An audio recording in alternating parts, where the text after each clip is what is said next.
Happy Friday, my friends. It is time for the Morning Mindset. Kerry Green here. If you're new with us for the Morning Mindset, I'm glad you're here. This is where we work together using the scriptures to get our minds aligned with the truth of God for this day. We want to walk in a way that pleases Him, live in a way that brings glory to our Savior, Jesus Christ. The Morning Mindset is here to help you do that. Today, we'll be looking in Proverbs chapter 28 at a number of different passages here that will help us to do that. Before we get there, I want to remind you, if you're a person who likes to read rather than listen or watch, you can find lots of resources on my website at kerrygreen.com that should benefit you and encourage you in your spiritual walk. Especially take a look at the blog and the books section. There's a number of things there I believe would help you to grow in your spiritual walk. All right, let's move ahead. We're in Proverbs chapter 28. We're going to look at 4 different verses here. All 4 of these have a common theme that I want to challenge you to pay attention and figure out for yourself as I read this. All right, Proverbs chapter 28, verse number 1 says, "The wicked flee when no one pursues, but the righteous are bold as a lion." Verse number 4, "Those who forsake the law praise the wicked, but those who keep the law strive against them." Verse number 12, "When the righteous triumph, there is great glory, but when the wicked rise, people hide themselves." Verse number 28, "When the wicked rise, people hide themselves, but when they perish, the righteous increase." Now, I hope that wasn't too difficult for you. It seems pretty obvious as you hear all those verses back to back to back that Solomon is focusing in on a contrast between people who choose to live a righteous life and people who choose to live a wicked life. Now, that word wicked has been kind of twisted in our day, in the slang of the day, to mean good. So someone says, "That's wicked."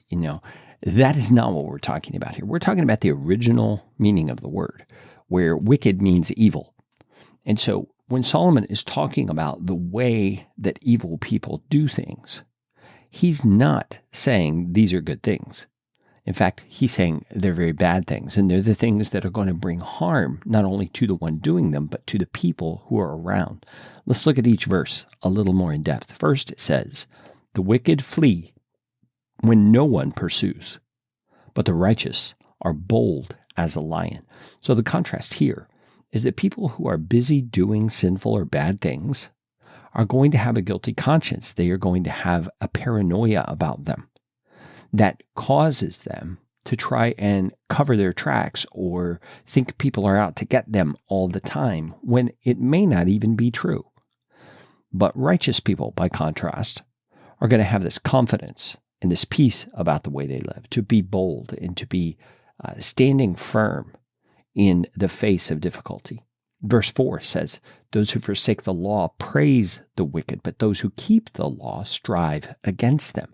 Now, it's interesting. In this case, the focus is not necessarily on what the wicked are doing, but rather how others could be unknowingly supporting what the wicked are doing. And that is by forsaking the law. Now, when we say the law in a context like this, we are not talking about our civil laws.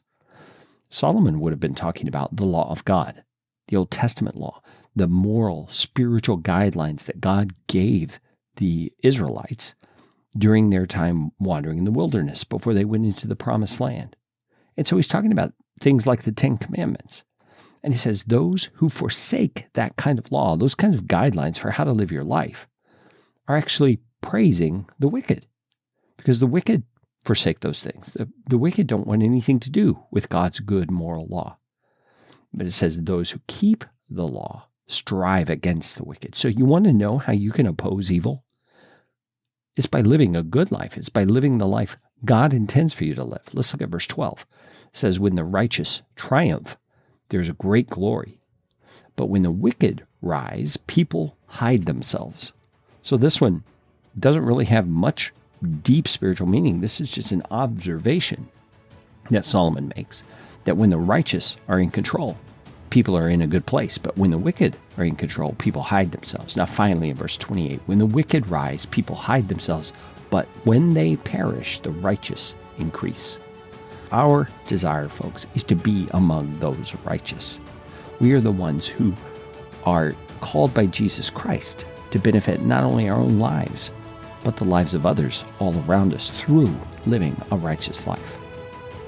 Lord Jesus, enable us to choose our path along the lines of your righteousness, to forsake wickedness, and to live a life that not only provides blessing and protection for us, but for those around us, Lord. Cause your righteousness to flourish in this day, in our world, across the land.